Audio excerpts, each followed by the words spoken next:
Danau Toba itu adalah kepingan surga gitu. Jadi negeri indah kepingan surga. Apapun ada di sini.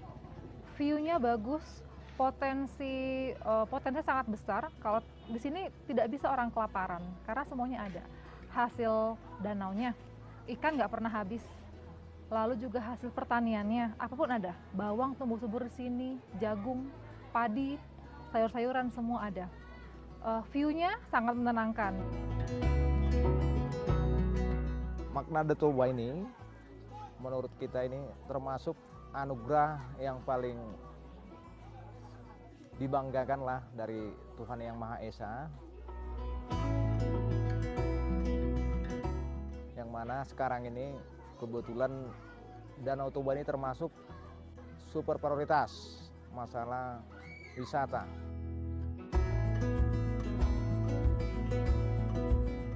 Danau Toba itu dia punya keindahan alam tersendiri nih, yang kalau aku banding-bandingin sama tempat-tempat yang aku pernah datengin ya, baik di dalam maupun di luar juga gitu ya.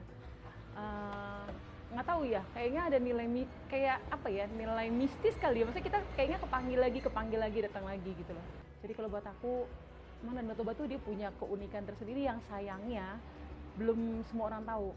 Orang taunya Danau Toba cuma Parapat, ya cuma Samosir, that's it gitu loh. Padahal sebenarnya banyak banget, dan Danau Toba ini luas banget sih.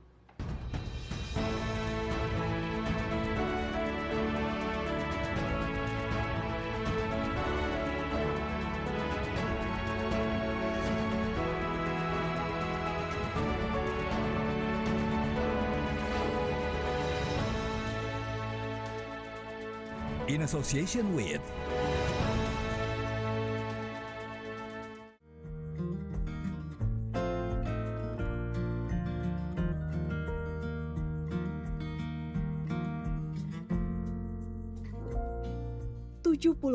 ribu tahun lalu, sebuah gunung di bagian utara Pulau Sumatera meletus hingga luluh lantak dan akhirnya membentuk sebuah cekungan yang terisi air. Cekungan itu kini dikenal sebagai Danau Toba.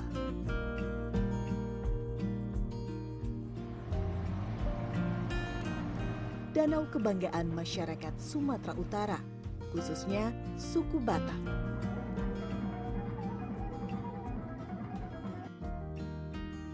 Danau ini tak semata menjadi peninggalan jejak vulkanis masa lalu, tetapi telah melekat dengan budaya dan masyarakat Batak.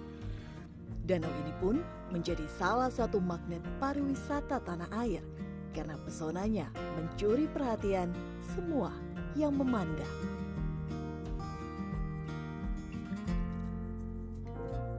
Pandemi turut menghantam kehidupan di sekitar Danau Purba ini. Geliat pariwisata seolah pudar akibat pembatasan sosial. Meski demikian, semangat para pekerja wisata dan ekonomi kreatif di sekitar Danau Toba tak pernah pudar. Yang pasti berdampak besar, yang mana selama ini wisatawan atau pengunjung-pengunjung yang dari luar daerah, bahkan dari mancanegara, sebelum pandemi COVID udah banyak berkunjung ke desa kita ini. Bahkan mungkin sebelum ditetapkan desa kita ini desa wisata, dari wisatawan dari mancanegara termasuk dari Australia, dari Inggris, Jerman, udah banyak di sini berwisata. Dampak daripada COVID ini ya dari 90% dari pandangan kami, bahkan akibat dari pandemi COVID ini mungkin ada sekitar 2% aja yang datang, wisatawan yang ada datang ke desa Sigepiton.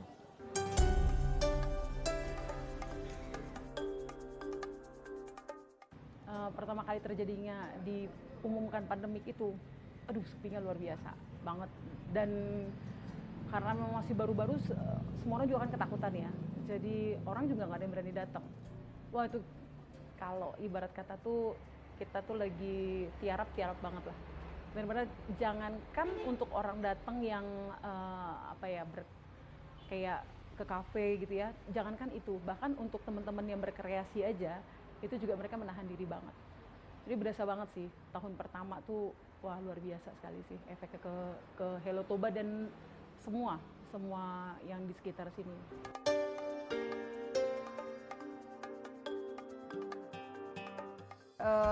Memang waktu tahun 2020 pertama kali COVID, Samosir ini termasuk daerah yang aman dari pasien COVID ya. Jarang, bahkan sampai akhir tahun belum ada yang positif COVID di sini. Hanya dampak ekonominya udah terasa. Karena kan pembatasan berlaku di semua tempat ya. Pesta tidak ada, acara meninggal tidak ada. Artinya nggak ada pesta untuk pesta meninggal. Lalu tempat-tempat distributor ulos tutup. Nah itu sangat, kalau saya bilang melumpuhkan para penenun gitu, sangat berdampak.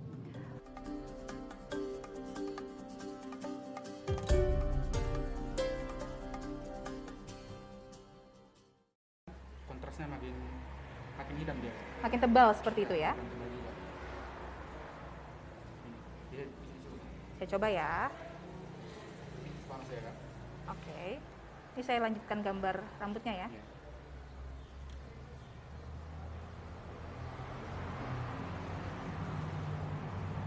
Bisa juga kan ditekan Kak.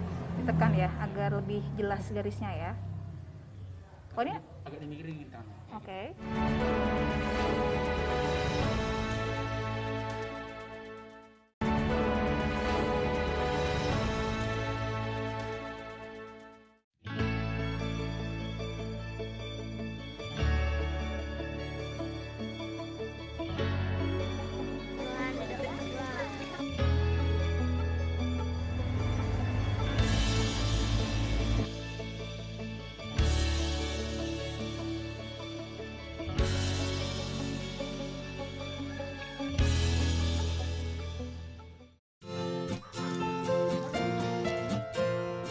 Pandemi justru memantik semangat Hisar Butar-Butar.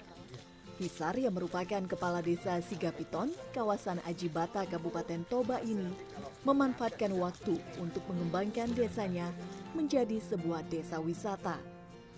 Ia membina warga desa di bidang pariwisata dan budaya agar saat pandemi usai, desa Sigapiton bisa menjadi desa wisata bertaraf internasional. Kegiatan pengembangan desa wisata yang dilakukannya antara lain mengajarkan anak-anak untuk menari tortor, tarian khas suku Batak, hingga mengembangkan wisata memancing. Kalau boleh diceritakan nih Pak, kan di tengah pandemi ini ada sejumlah program di Desa Sigapiton untuk mengembangkan pariwisata seperti itu Pak. Nah ini program-program pembinaan warga demi mengembangkan desa wisata ini seperti apa Pak? Iya, kebetulan di desa kita ini banyak spot-spot wisata, termasuk wisata mancing. Jadi kebetulan di desa kita ini udah kita bikin perdes masalah wisatawan yang memancing di desa kita ini. Ini mungkin akibat pandemi COVID ini sangat membantu masyarakat kita, yang mana di perdes itu kita tetapkan setiap warga yang datang memancing ke desa kita. Salah satunya di sini ya Pak ya? Iya, kita kutip retribusi. Retribusi itu yang mana nanti kita pergunakan untuk desa. Ya, untuk desa. Jadi ini perdes kita udah kita bikin hampir 1 tahun. Hampir 1 tahun. Jadi mungkin ke depan ini nanti akan kita optimalkan untuk masyarakat kita yang kurang mampu. Nanti kita hasil daripada usaha mancing ini akan kita kasih sama warga kita yang kurang mampu lah. Di Desa Sigapiton sendiri salah satu keunggulannya adalah mengembangkan pariwisata dengan melibatkan masyarakat seperti itu ya Pak ya, dengan memberikan pelatihan tari tortor begitu Pak. Nah kalau bisa dijelaskan ini siapa saja yang terlibat dalam pelatihan tari tortor demi mengembangkan pariwisata di Desa Sigapiton? Yang pasti mayoritas itu dari anak-anak. Jadi harapan kita ke depan, aset yang paling berharga ini termasuk anak-anak kita ini. Ini yang aset yang paling berharga. Jadi adapun di sini nanti mau dikembangkan menjadi desa wisata, termasuk di situ ada agrowisata, ekowisata.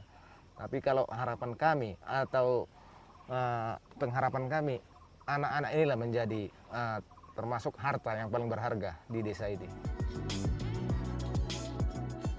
Pandemi membuat segala kegiatan menjadi terbatas, termasuk pementasan tari tortor yang biasa dilakukan dalam acara-acara adat Batak.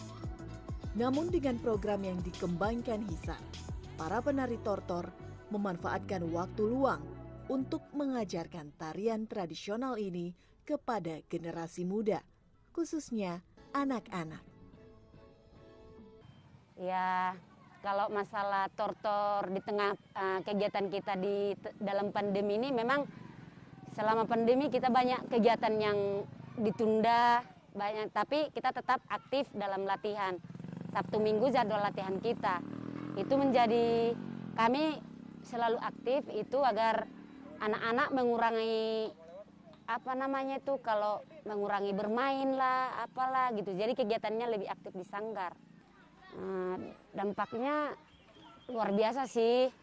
Yang tadinya kita nggak dikenal orang udah mulai dikenal. Yang tadinya anak-anak nggak tahu itu apa budaya udah mulai mengerti mereka dengan dimulai dengan tortor inilah mereka mencintai budaya mereka, budaya Batak.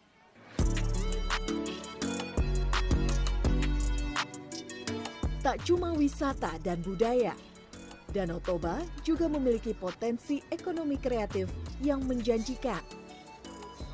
Inilah yang dirangkul oleh Betty Hutagalung bersama sang suami, Paul Raja Guguk, untuk membentuk Hello Toba beberapa tahun lalu. Meski pandemi berdampak pada geliat ekonomi kreatif di sini, Betty dan Paul bergerak untuk menyediakan wadah bagi masyarakat, terutama generasi milenial, untuk menjaga produktivitas serta mengasah kreativitas agar tetap aktif di bidang seni. Untuk kegiatan di Hello Toba demi mengasah produktivitas dan juga kreativitas masyarakat, khususnya milenial di Balige ini, kalau boleh diceritakan seperti apa ya, Kak? Di masa-masa ini kesempatan buat teman-teman untuk semakin belajar, semakin mengasah juga kemampuan mereka gitu, terutama dalam bidang seni ya. Nah ini salah satunya kita juga semakin mengasah kemampuan teman-teman untuk seni virografi. Jadi virografi itu teknik untuk melukis dengan sistem pembakaran. Wadahnya bisa macam-macam, jadi bisa kayak ini kan ada kayu yang lagi dikerjain, atau ini kita di kulit, jadi ini mousepad. Nah cuma kalau bisa lihat ini sebenarnya hanya satu alat seperti ini, tapi dengan teknik yang semakin mereka asah gitu, mereka punya kemampuan untuk bikin mana yang jadi warnanya bisa beda-beda dan bisa sangat detail. Nah ini kayak gini kita juga ada bikin dompet, terus dompetnya udah makin dilukiskan begini. Nah ini mereka kerjakan semua tanpa sketsa, jadi kesempatan ini juga mereka makin mengasah nih daya imajinasi. Kalau biasanya kan orang kalau melukis kan kadang-kadang pakai sketsa dulu, pakai pensil dulu gitu kan. Kalau di sini teman-teman enggak, mereka karena udah mulai terbiasa, ya udah apa yang dipikirkan itu yang mereka langsung tuangkan. Jadi satu produk dengan produk lain itu biasanya nggak sama, karena memang spontanitas semua gitu. Menggambar dengan teknik pembakaran itu sendiri ya, Pak? Iya, Kalau kita coba bagaimana menggambar dengan teknik pembakaran itu? Boleh, silakan nih sama Bang Boy ini ahlinya nih. Oke, Bang Boy gimana nih, Bang? Ini Kak. Caranya kalau itu gimana tuh Bang? Tinggal kayak pakai pensil juga ya. Tapi diatur dengan tekanan tangan juga. Pakai tekanan tangan ya? Makin ditekan, kontrasnya makin hilang dia. Makin tebal seperti itu ya? Bisa disebut. Saya coba ya. Panas ya Kak.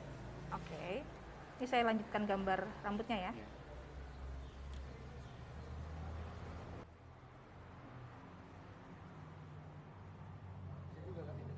Ditekan ya, agar lebih jelas garisnya ya. Oh ini? Agak dimiringin tangannya. Ya, Oke. gitu. Iya. Kalau pengerjaan seperti ini biasanya berapa lama, Bang? Tergantung juga ya Kak. Hitung jam juga ya.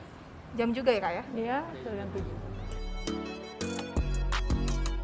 Pembuatan kerajinan tangan di Hello Toba dilakukan sesuai pesanan pelanggan.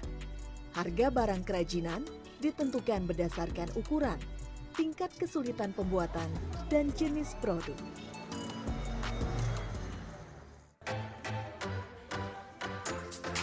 Kegiatan produktif yang dilakukan di Hello Toba pun menambah semangat anak-anak muda di kawasan Danau Toba di tengah pembatasan aktivitas selama pandemi.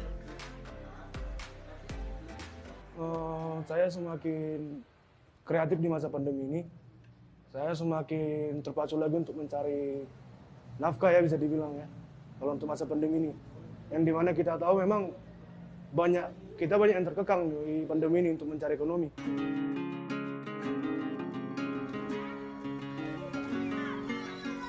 Pandemi juga membuat surut kegiatan di sentra penenun ulos di Desa Lumban Suhi-Suhi yang dikenal sebagai Desa Ulos di Pulau Samosir.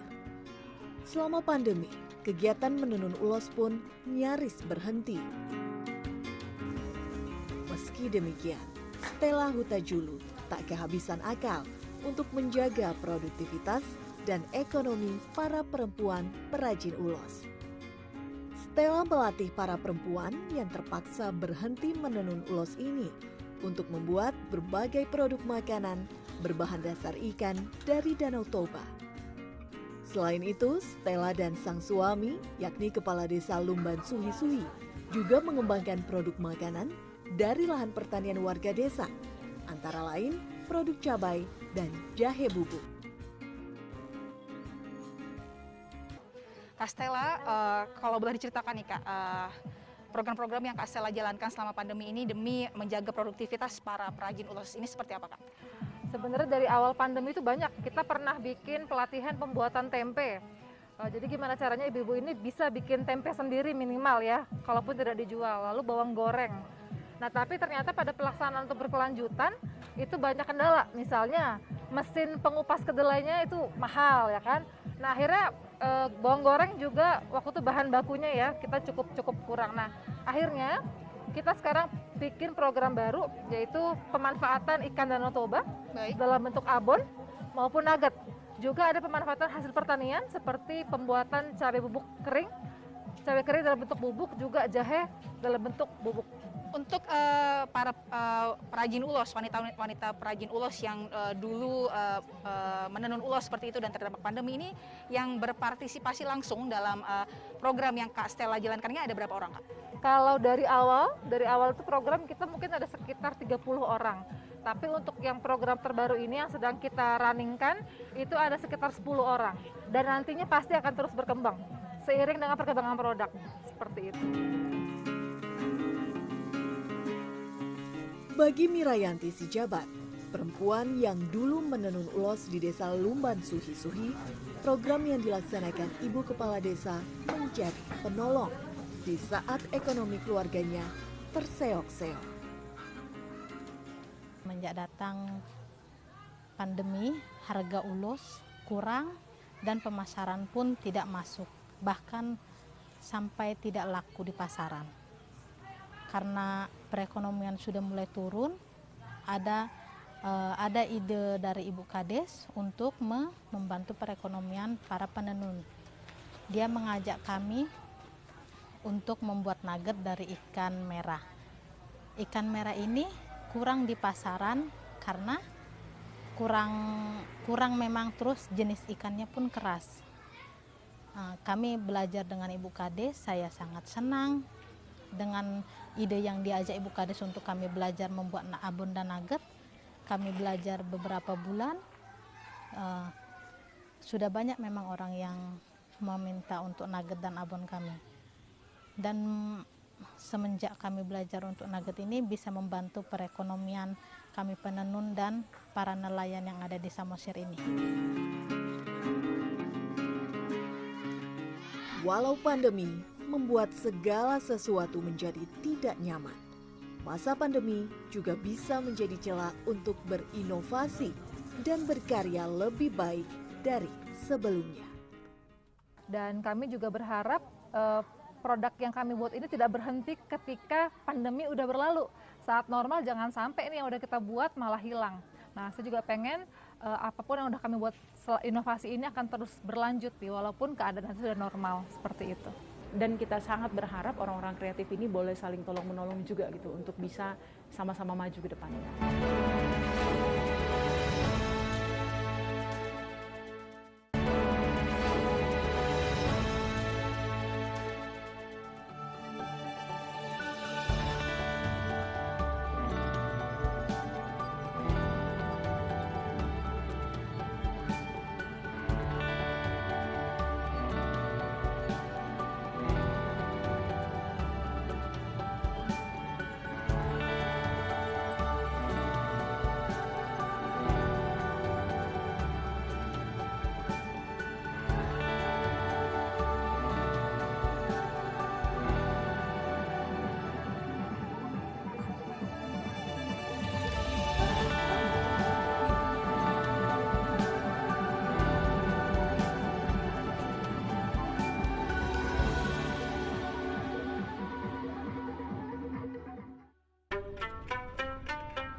Danau Toba akan selalu dikenal sebagai warisan peristiwa alam di masa lalu yang pesonanya tak akan pernah pudar.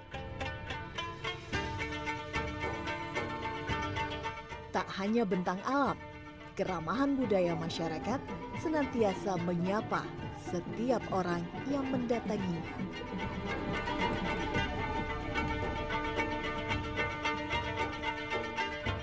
Pandemi memang diharapkan segera berakhir. Namun inovasi dan langkah maju yang dilakukan di masa pandemi tidak akan ikut berakhir. Paling tidak ekonomi sudah mendekati normal gitu, biar ibu-ibu di sini pun boleh kembali produktif untuk menenun ulos. Dan kami juga berharap produk yang kami buat ini tidak berhenti ketika pandemi udah berlalu. Saat normal jangan sampai ini yang udah kita buat malah hilang. Nah, saya juga pengen apapun yang udah kami buat inovasi ini akan terus berlanjut walaupun keadaan sudah normal seperti itu.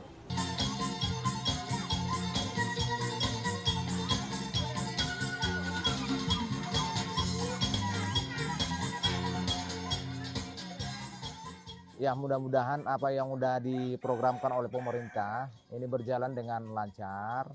Ya, masyarakat kita pun bisa kerjasama apa yang udah diprogramkan oleh pemerintah untuk membangun desa kita ini. Yang mana nanti kalau desa kita ini terbangun, yang menikmati yang pasti pertama masyarakat kita.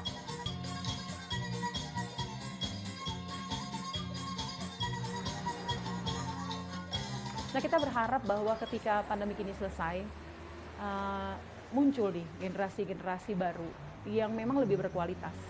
Jadi yang kita juga bisa menunjukkan bahwa Toba ini nggak tertinggal dan tidak berbeda dengan daerah-daerah berkembang lainnya. Bahwa kita punya orang-orang yang sangat kreatif dan sebenarnya ya, orang Batak ini kan identik dengan kesenian ya. Misalnya segala macam seni lah, dari suara, dari seni rupa, dari kain juga gitu kan. Jadi kita berharap bahwa melewati pandemi ini, meskipun harus berdarah-darah, tapi kita menghasilkan orang-orang yang kreatif. Dan kita sangat berharap orang-orang kreatif ini boleh saling tolong-menolong juga gitu, untuk bisa sama-sama maju ke depannya. Dan Hello Toba sangat welcome untuk orang-orang yang, yuk kita sama-sama membangun Toba ini. Karena kita harus jadi tuan rumah di tanah kita sendiri kan.